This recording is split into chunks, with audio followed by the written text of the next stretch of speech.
pada bulan Ramadan, bagaimana orang yang kerja untuk menafkahi keluarga tapi meninggalkan puasanya karena pekerjaan yang diembannya sangat melelahkan. Bagaimana pekerjaannya itu, Ustaz? Apakah boleh atau tidak? Sebentar ya, ini agak serius sedikit. Nanti kalau saya jawab asal-asalan, alah ngarang deh tuh. Ini udah saya tuliskan satu makalah, udah saya presentasikan di IKMI, di MDI, Majelis Dakwah Islamiyah. Saya kirimkan ke Ustadz Asrori. Nah, ini dia. Saya kalau ngasih pembekalan harus ada bahannya.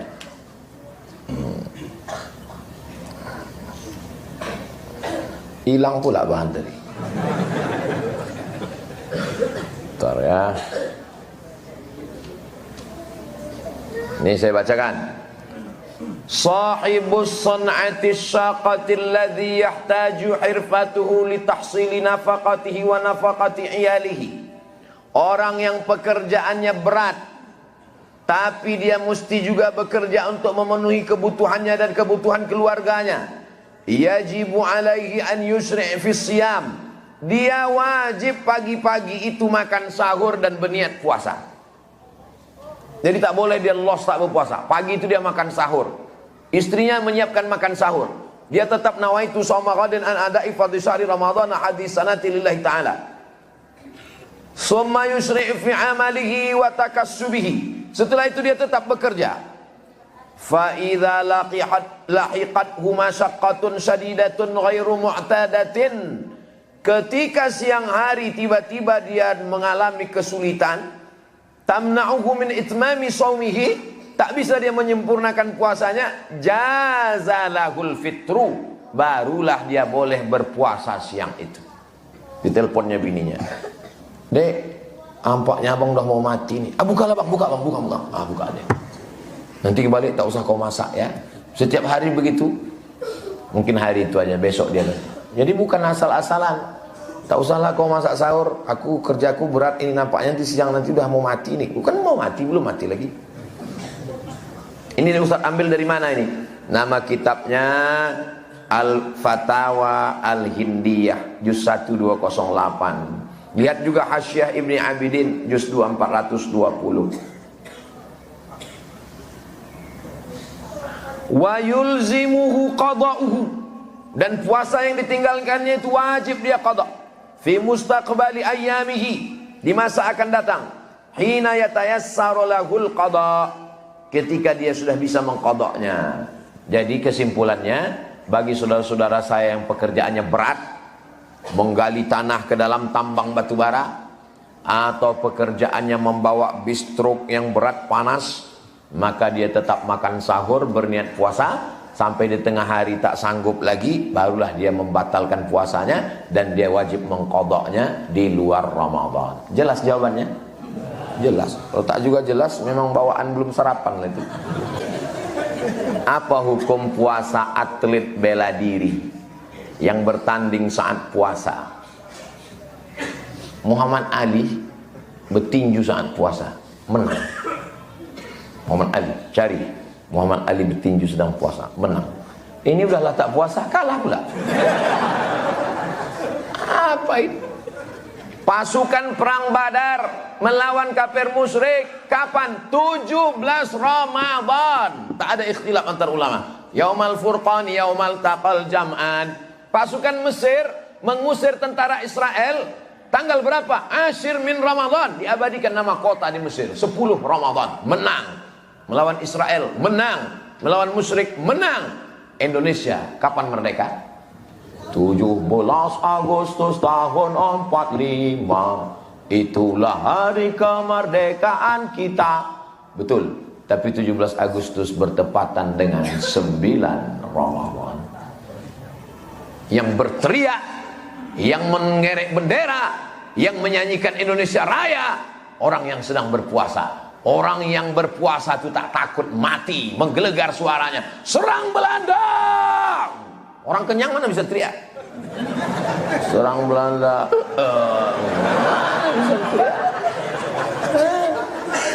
Mereka yang berjuang. Jadi atlet-atlet bela diri, judo, aikido, silat, taekwondo, saat berpuasa. Tidak ada alasan untuk membatalkan puasa. Justru dengan berpuasa itu berdatangan pertolongan malaikat-malaikat. Malaikat maut pun datang. Cabut nyawa lawan kau itu. Apakah tak batal karena berkelahi Pak Ustaz? Atau Ustaz ikut? Ini kan olahraga. Nanti bos mau mukul, tak jadilah. Ini kan olahraga. Ini banyak orang salah paham dia tuh. Kau pikir kalau udah mengaji, udah pengajian tak boleh ikut balap motor. Pas balap motor, pas mau didulukan, silakan. Ini olahraga. La ilaha illallah Muhammadur Rasulullah. Ini kan sportivitas. Di situ ada nilai. Kalau mukulnya begini, bukan mau membunuh orang. Ini namanya olahraga. Mengolahraga. Raga nih, fisik kita nih diolah dia. Ini banyak juga sekarang TO, tukang olah. Bukan olahraga. Ini olahraga namanya.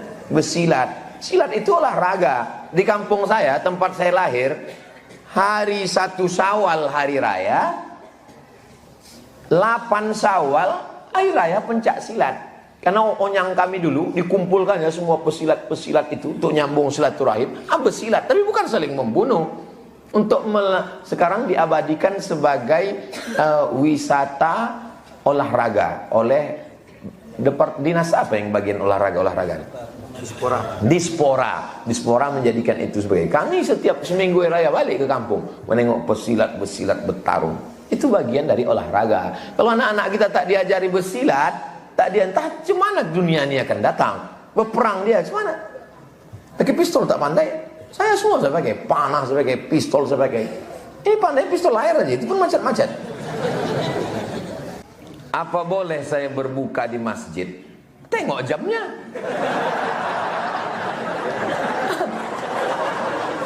Kalau udah sampai pula jam 6.23, 6.23 berbuka lah. Tapi soalnya sekarang azan ini udah membuka. Cepat betul. Sekarang ini semua azan ini bunyi azan maghrib. Zuhur pun bunyi azan maghrib. Berbuka di Ansipas tanya, kenapa kau buka? Kata Ustaz Somad, boleh berbuka di masjid. Tengok dulu jamnya.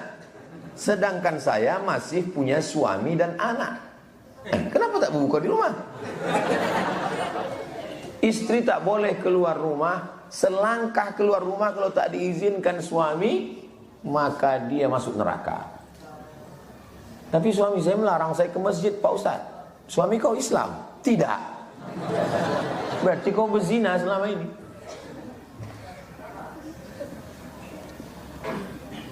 La ta'ata li makhluqin fi ma'siyatil khaliq. Tidak ada ketaatan kepada suami kalau menyebabkan melawan Allah Subhanahu wa taala. Jangan kau masjid, jangan kau pakai jilbab. Aku tak suka nengok bini bertudung macam nenek-nenek. Aku mau kau buka jilbab kau. Rambut buat macam sarang tawon, cat 3 warna merah, kuning, kelabu. Tidak wajib taat kepada laki Fir'aun, hantu begu ganjang macam ini.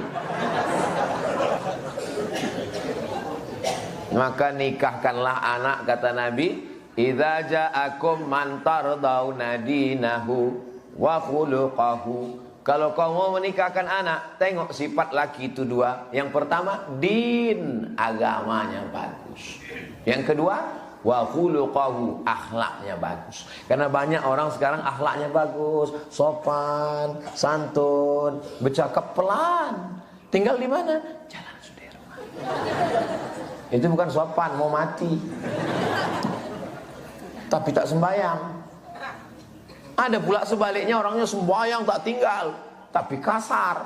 Macam Ustaz Somad nih lah, aku tak kasar. Ini bukan kasar, ini namanya tegas. Saya bisa ceramah nih slow-slow, bisa. Jamaah sekalian, marilah kita raih keberkahan.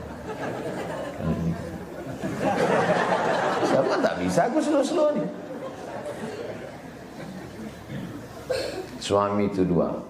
Laki saya ini Pak Ustadz, ini masih misteri nih. Tapi kalau dia suaminya sudah makan bagus, anak-anaknya diizinkan suaminya, bang, aku ingin betul lah berbuka di masjid itu. Kenapa? Ada bubur menu waktu aku masih kecil dulu. Namanya bubur pedas. Di Medan, Masjid Raya, sampai sekarang ada tradisi makan bubur pedas sampai sekarang. Pas saya makan, rupanya tak pedas, namanya aja. Orang tuh nakut-nakuti biar awak jangan ikut. Bagus tradisi. Diizinkan sama suaminya. Pergi aku ke sana ya bang, pergilah. Ah, bagus. Bang, aku mau pengajian ke masjid. Sore-sore ada pengajian di masjid kita, Masjid Raya. Aku ke sana, anak abang mandikan, pel lantai, bersihkan semua.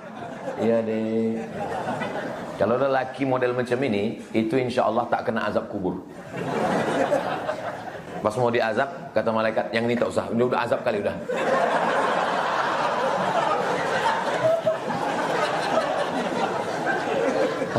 Sebagian ada yang ketawa, sebagian ada yang termenung. Sama macam aku nasibnya. Dua pertanyaan.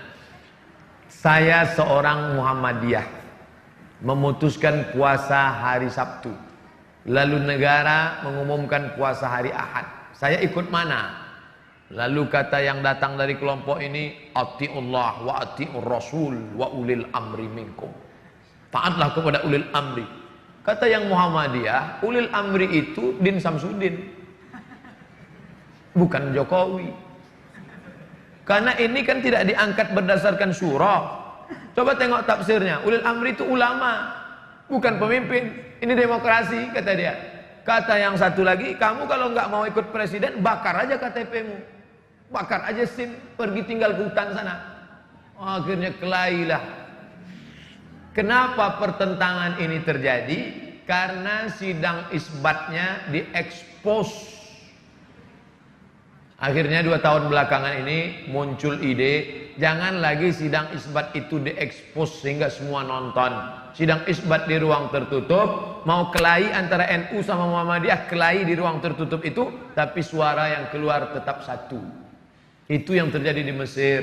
Antara hisab, ilmu astronomi, dengan ru'yah yang pakai itu dikombinasikan. Jadi hisab dengan ru'yah bukan dikonfrontir, ditabrakkan, tapi dikombinasikan. Maka yang mestinya keluar itu satu suara. Sudah terwujud 2 tahun ini bisa satu suara, karena waktu itu sidang isbatnya tertutup, nanti yang keluar adalah langsung satu kata. Dengan ini kami semua ormas sepakat bahwa besok adalah 1 Ramadan. Walaupun bisik-bisik di dalam katanya ini mereka Ustadz seperti arisan, untuk tahun ini Muhammadiyah, untuk tahun depan NU. Wallahu alam, betul apa tidak, tapi yang jelas mampu mempersatukan.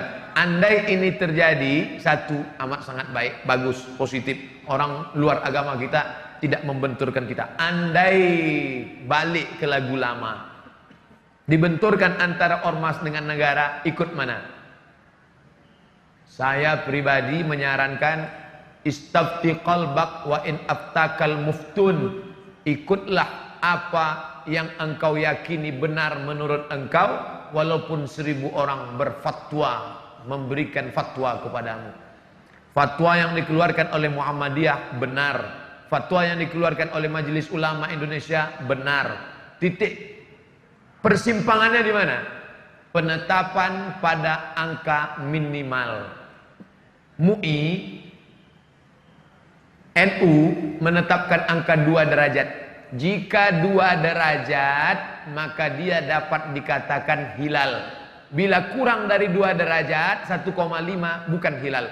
Sedangkan Muhammadiyah angkanya rendah, 0,5 pun sudah dianggap sebagai hilal. Turki lebih tinggi. Turki menetapkan hilal kalau 6 derajat. 6 derajat baru hilal, 2 derajat tidak hilal. Kesepakatan 6 negara, Brunei Darussalam, Singapura, Indonesia, Malaysia, Patani Thailand Selatan, Moro Filipina, 6 yang muslim ini menyepakati 2 derajat baru disebut hilal. Kalau kurang dari 2 derajat bukan hilal. Tapi Muhammadiyah dia katakan 0,5 pun kalau sudah itu hilal, maka dia adalah hilal, maka boleh. Di situ letak persimpangannya. Maka bagi adik-adik yang bapak-bapak yang ikut Muhammadiyah itu ijtihad, maka dia ikut itu tidak. Ustadz sendiri ikut mana? Saya komisi fatwa. Majelis Ulama Indonesia Provinsi Riau.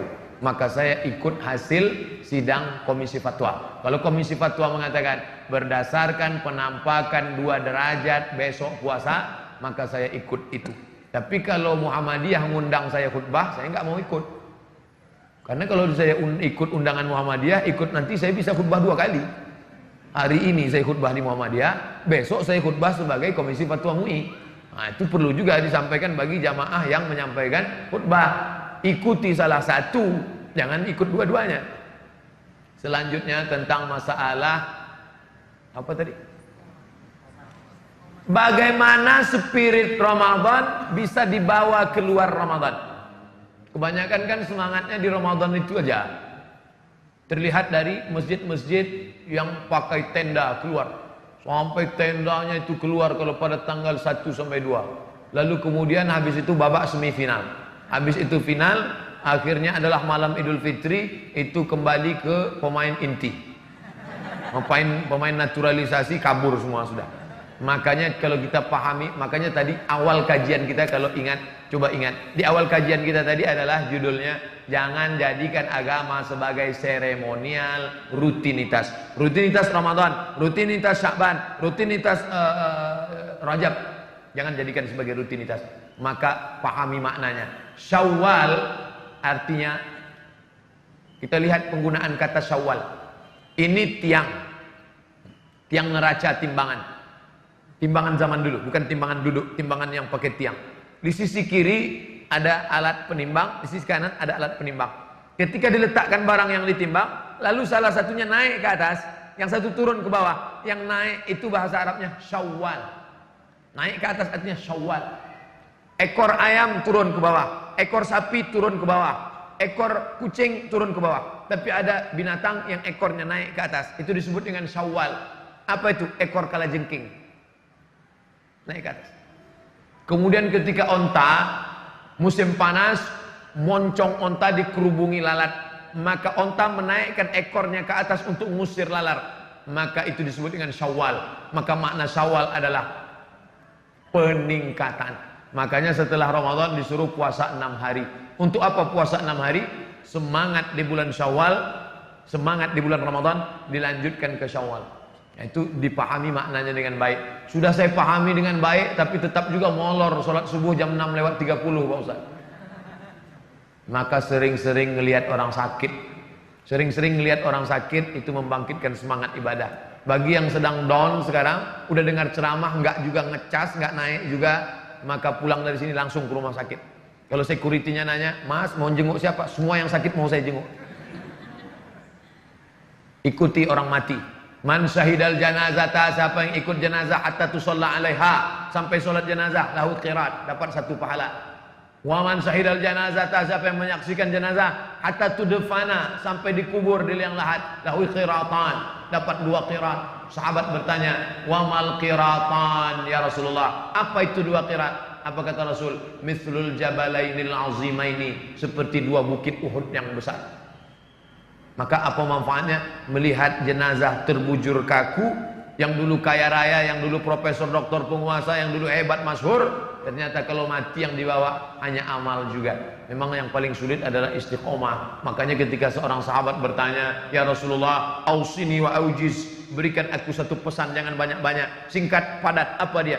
Qul amantu billah tsumma istaqim, istiqomahlah. Makanya orang yang istiqomah itu balasannya luar biasa. Ketika sebelum malaikat maut mencabut nyawanya, maka malaikat sudah turun berbisik ke telinganya, alladzina qalu rabbuna Allah, orang yang mengatakan Tuhanku Allah, tsumma istaqamu, kemudian istiqamah, tatanazzalu alaihimul malaikah, turun malaikat berbisik ke telinganya, alla takhafu, jangan kau takut, wala tahzanu, jangan kau sedih, wa abshiru bil jannati allati kuntum tu'adun, berbahagialah engkau mendapatkan surga yang dijanjikan oleh Tuhanmu, dan yang dapat itu hanya istiqamah. Maka terus berjamaah, alaikum bil jamaah. Ada pengajian, datang.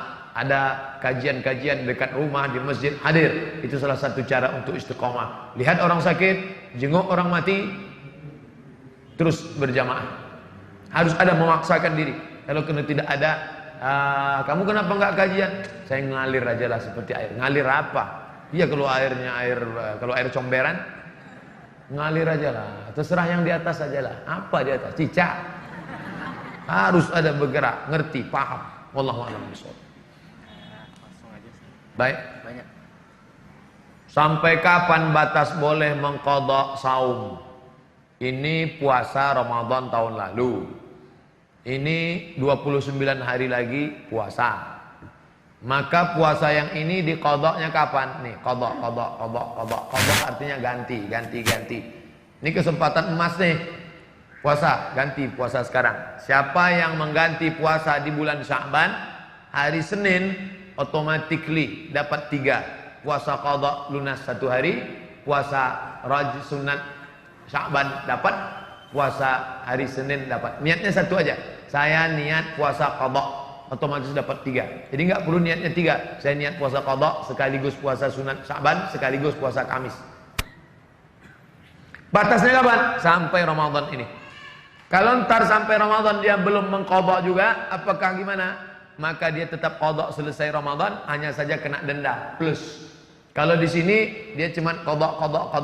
Tapi kalau sudah lewat Ramadan ini, maka dia kena 2. Qadha plus fidyah. Fidyah itu apa? Memberi makan fakir miskin 1 hari. Bukan 1 kali makan.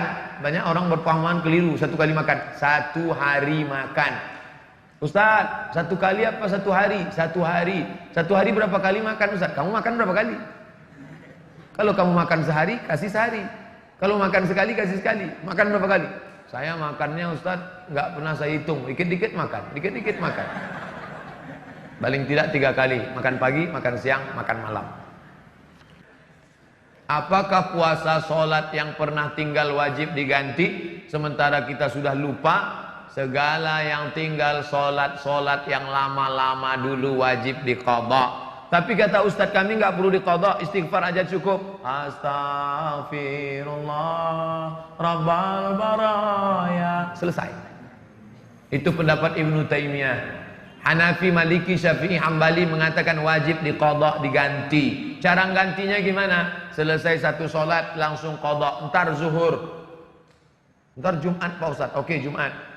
Selesai sholat Jumat langsung qadha zuhur. Bagi yang pakai usolli, NU, Perti pakai usolli, Muhammadiyah Persis nggak pakai usolli. Niat sholat qadha karena Allah Taala. Allahu Akbar. Jadi qadhanya setiap selesai sholat fardu 1 qadha. Di mana kami bisa lihat referensinya? Al-Fiqhul Islami wa Adillatuh, Syekh Wahbah Az-Zuhaili. Terjemahan bahasa Indonesia Gemah Insani Press. Kami nggak punya duit beli buku Pak Ustadz, maunya di internet aja. www.google.com, tulis di search Google itu, tulis qadha sarwat, itu keywordnya. K kunci, word kata kunci. Qadha sarwat. Qadha artinya tentang qadha, sarwat Ustadz Sarwat membahas tentang itu. Lengkap 4 pendapat ulama. Kenapa Ustadz ambil dari pendapat Ustadz Sarwat? Saya ambilnya bukan dari Ustadz Sarwat. Saya ambil dari Al-Fiqhul Islami wa Adillatuh Syekh Wahbah Zuhaili. Tapi untuk terjemahan Indonesianya belum ada, yang edisi PDF mungkin ada sebagian, tapi sulit untuk dicari. Tapi kalau untuk ringkasnya Ustadz Sarwat sudah tuliskan itu. Itu saran bagi yang tidak bisa bahasa Arab.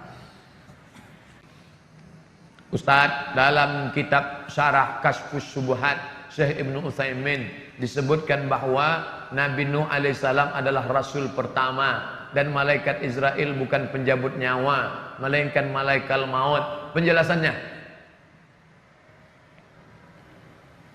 Nabi Adam bukan nabi.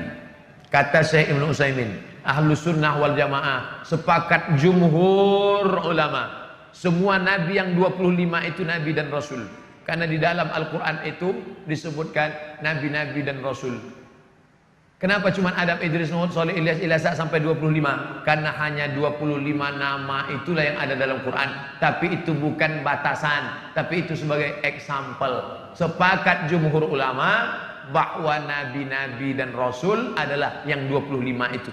Jadi kalau ada yang mengatakan Adam bukan nabi, maka dia sudah keluar dari jumhur. Dan memang mereka biasanya menyalahi jumhur, keluar daripada jumhur. Jumhur ulama, Adam, Idris, Nuh, Saleh, Ilyas, Ilasa, Zakaria, Musa, Yahya, Isa, Daud, Sulaiman, Ayub, Musa sampai Muhammad SAW sepakat nabi dan rasul. Mereka boleh jadi menerima untuk dirinya disampaikan kepada umatnya, atau dia melanjutkan nabi yang sebelumnya. Maka Adam tidak diperselisihkan jumhur bahwa dia nabi dan rasul. Baca tulisan itu dalam buku-buku tauhid, karena tauhid itu objek kajiannya tentang 6: Allah, malaikat, nabi, hari kiamat, kiamat, takdir. Tentang nama malaikat tidak ada dalam hadis namanya Israel, tak ada. Lalu bagaimana dengan lagu bila Israel datang memanggil? Nama Israel itu bukan dari hadis Nabi. Nah, yang jadi masalah, bolehkah kita mengambil yang bukan dari hadis, mengambil dari kitab perjanjian lama? Maka jika dia tidak terkait tentang masalah Allah, masalah akidah, boleh. Contoh, Imam Ibnu Katsir yang ahli hadis dan ahli tafsir, yang punya tafsir Al-Quranil Azim, tentang umur Nabi Ibrahim saat anaknya lahir. Umur Nabi Ibrahim 86 tahun ketika Ismail lahir. Itu bukan dari hadis. Dari mana dia ambil? Dari kitab perjanjian lama, dari riwayat-riwayat. Ini riwayat Israiliyat namanya. Israiliyat tidak boleh diambil kalau terkait dengan akidah. Tapi kalau terkait dengan kisah, terkait dengan historis, tak jadi masalah. Karena masalah Israiliyat terbagi 3. Yang pertama, yang terkait masalah akidah, Nabi menyobek, disobek Nabi Taurat yang dibawa oleh Umar. Umar bawa Taurat, kata Umar dan Nabi, Umar sini, itu apa? Taurat ya Rasulullah. Nabi sobek. Kenapa Nabi marah? Karena terpengaruh masalah tauhid, Nabi tak suka. Tapi ada yang sifatnya masalah sejarah. Kalau masalah sejarah, maka boleh diambil selama tidak merusak akidah. Termasuklah masalah Israel ini. Maka dari dulu ulama banyak menulis. Lihatlah di kitab-kitab tafsir, ulama-ulama fiqh terpercaya pun menyebut dengan Israel. Nah, jadi bagi yang tidak mau, persimpangannya adalah kami tidak mau pakai riwayat Israiliyat. Harga mati. Yang satu mengatakan Israiliyat pun boleh dipakai kalau hanya dalam kasus masalah historis sejarah. Ketika bulan Ramadan, kenapa masih ada orang yang berbuat mungkar? Padahal setan kan dibelenggu. Futihat abwabus sama, dibuka pintu langit. Futihat abwabul jannah, dibuka pintu surga. Wa ghulliqat abwabun nar, dikunci pintu neraka. Wa suffidat asyayatin, setan-setan dibelenggu. Saya orangnya suka penasaran. Ini hadis setan dibelenggu. Kenapa rumah makan setan tetap buka? Yang Ustaz masuk rumah makan setan, kakinya kelihatan, wajahnya enggak. Rumah makan hantu, ghost restoran. Kenapa setan tetap ada? Maka setelah saya baca, kata Imam Nawawi dalam kitab Al-Minhaj, Syarah Sahih Muslim Ibn Al-Hajjaj, kata dia, di situ maknanya, setan bukan terikat, tapi melihat iman kita seolah-olah setan terikat. Contoh, saya mau ceramah. Pas saya datang ke masjid, rupanya saya terlambat, sudah ada ustadz pengganti. Lalu saya duduk di situ. Selesai tausiah, apa kata ustadz pengganti? Waktu ustadz duduk tadi, mulutku rasanya terkunci. Apakah mulut dia terkunci atau enggak? Enggak terkunci. Lalu kenapa dia katakan terkunci? Karena ustadz ada duduk di situ, aku grogi, seolah-olah, sekonyong-konyong, seakan-akan mulutku terkunci. Begitu juga dengan ini. Apa kata iblis? Kata setan, karena kekuatan imanmu mas bro, maka aku merasa terkunci, terikat. Dia sudah bolak-balik ngajak, ayo makan, ayo makan, ayo makan, ayo makan. Tidak. Saat puasa sunat nih, puasa sunat. Bro, ayo minum yuk. Katakan tidak. Say no to drink. Makan yuk. Enggak. Aku yang bayar. Oke. Di saat engkau kuat, maka seolah-olah setan terbelenggu dan terkunci. Begitu kata Imam Nawawi, penjelasan tentang setan terbelenggu. Jadi nanti kalau ada yang nanya, katanya setan terbelenggu Pak Ustaz, kok orang masih tetap banyak sweet-sweet, orang tetap banyak buat dosa? Engkau akan membelenggu setan dengan kekuatan imanmu. Hukum baca doa iftitah dalam sholat sunat rawatib apa? Sunnah. Allahu Akbar kabira, Allahumma ba'id baini wa baina khatayaya, wajjahtu wajhi alladzi fatara samawati. Buka buku saya 77 tanya jawab salat, download gratis di internet. Iftitah 1, iftitah 2, iftitah 3, iftitah 4, iftitah 5. Iftitah hukumnya sunat, baik pada sholat fardu maupun sholat sunat. Tapi kawan saya cepat betul sholatnya Pak Ustaz. Allahu Akbar, Allahu Akbar. Dia nggak baca iftitah, dia cuma baca Fatihah saja. Jadi iftitah saja, Fatihah saja sah, baca Fatihah saja sah. Cuman ibarat makan ya nasi sama kecap doang. Tentu kita maunya full, ada sayurnya, ada dessertnya, ada cuci mulutnya, ada cuci kakinya, ada semuanya lengkap. Maka dia ada iftitahnya, ada ayatnya panjang, tasbihnya lengkap, tumakninahnya mantap. Nah, itu. Jadi jangan cuma, jadi nanti kalau kelihatan ada cepat, itu cepat betul, nasi sama kecap tuh. Gimana agar saya bisa dengan sungguh-sungguh tobat Pak Ustadz? Karena kadang saya tobat, kadang maksiat. Tolonglah Ustadz, mohon nasihatnya. Pahami dirimu dengan baik, akar maksiatnya di mana. Kalau anak muda biasanya akar maksiatnya masalah seks. Maka jangan banyak-banyak makan libido seksual.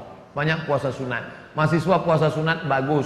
Yang pertama, libido seksual turun. Yang kedua, merasakan pengawasan Allah. Yang ketiga, bisa ngirit belanja setengah bulan. Puasa Daud 15 hari, bagus. Kuliahnya tetap jalan, banyak. Coba, ini terapi nggak bisa teori. Coba rasakan sendiri. Ustadz dulu gimana? Kami dulu kuliah sering puasa sunat, puasa sunat, puasa sunat. Apalagi waktu itu krisis moneter, harga dolar 20.000. Tinggal di Mesir, orang tua ngirim sulit susah. Banyak kami puasa sunat. Oh, ini bagus. Pak Ustadz, bagaimana sikap anak terhadap orang tua yang minta rokok kepada anak? Umur orang tua 70 tahun. Anak itu tahu kalau rokok itu racun. Apakah berdosa anak itu? Bagaimana sikapnya? Jangan kasih rokok. Pak, nak minta rokok? Nggak boleh Pak. Hukum rokok itu bagaimana? Rokok menurut Muhammadiyah haram. Rokok menurut Komisi Fatwa MUI haram bagi ibu hamil, ibu menyusui, orang tua, anak kecil. Adapun orang yang sehat merokok itu makruh menurut MUI. Tapi menurut Muhammadiyah haram. Menurut Mufti Mesir haram. Menurut Mufti Saudi Arabia Syekh Abdul Aziz bin Baz haram. Nah, jadi kalau bapak, ibu, adik-adik berpihak kepada pendapat yang mengatakan haram, maka merokok itu sama macam makan babi. Tapi kalau dia berpendapat saya lebih condong kepada yang makruh nampaknya Pak Ustaz, bagi sama dengan makan jengkol. Nah, jadi ini penting fatwa ini. Kalau ada yang memberikan rokok kepada orang tua renta, itu menurut MUI pun haram. Karena yang tidak boleh merokok itu ibu hamil, ibu menyusukan, orang tua renta yang sakit, dan anak-anak.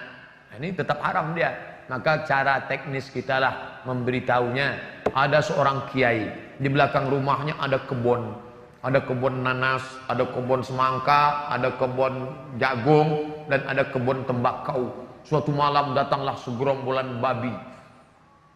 Besok pagi Pak Kiai buka jendela, astagfirullah, semangkanya habis, nanasnya habis, kacangnya habis. Yang tidak disentuh oleh babi adalah tembakau. Ternyata dalam dunia babi pun tembakau itu haram. Hadis riwayat Kiai Haji Lukman Syarif. Sahih enggaknya wallahu alam. Ini tentang masalah rokok. Itu masalah teknisnya saja. Jangan orang tua diceramahi. Saya tidak ingin anak muda yang sudah ngaji pulang dari pengajian, papa, mama duduk sini. Usikum wa nafsi bitaqwallah. Orang tua tidak pernah melihat kita besar. Ibu saya tidak pernah melihat saya seorang ustadz. Dalam pandangan matanya saya ini adalah anak kecil yang baru pandai berjalan. Kira-kira kalau ada anak kecil ceramah, dia takut atau lucu? Lucu ente, lucu. Udah pandai ceramah ente sekarang. Maka kita pakailah lidah orang lain, tapi bahasanya punya kita. Siapa yang ngomongannya dia dengar? Sepupunya, kakaknya, adiknya, tokoh agamanya, ustadznya. Kita pinjam mulut dia. Kita ajak, ngomongin ke bapak saya ya. Satu pun gak ada yang dia takuti Pak Ustadz. Kita ajak dengan bahasa yang santun. Wa in jahadaka, kalau dia mengajakmu ala antusyrika bi, mempersekutukan aku, ma laysa laka bihi ilmun, engkau tak ada ilmu tentang itu, fala tuti'huma, jangan kau patuh. Tapi ayat itu masih koma, belum titik. Wa sahibhuma fid dunya ma'rufa, tetaplah engkau bergaul baik dengan dia. Enggak boleh ngelawan orang tua walaupun kafir. Sedangkan yang kafir aja enggak boleh, apalagi sekedar merokok. Surat tilang sudah masuk. Mohon maaf 5 menit lagi Pak Ustaz. Memang sudah habis. Innalillahi wa inna ilaihi raji'un. Terima kasih atas segala perhatian. Mohon maaf atas segala kesilapan. Subhanakallahumma wa bihamdika asyhadu an la ilaha illa anta astaghfiruka wa atubu ilaik. Wa sallallahu ala sayyidina wa maulana Muhammad wa ala alihi wa sahbihi wa sallama tasliman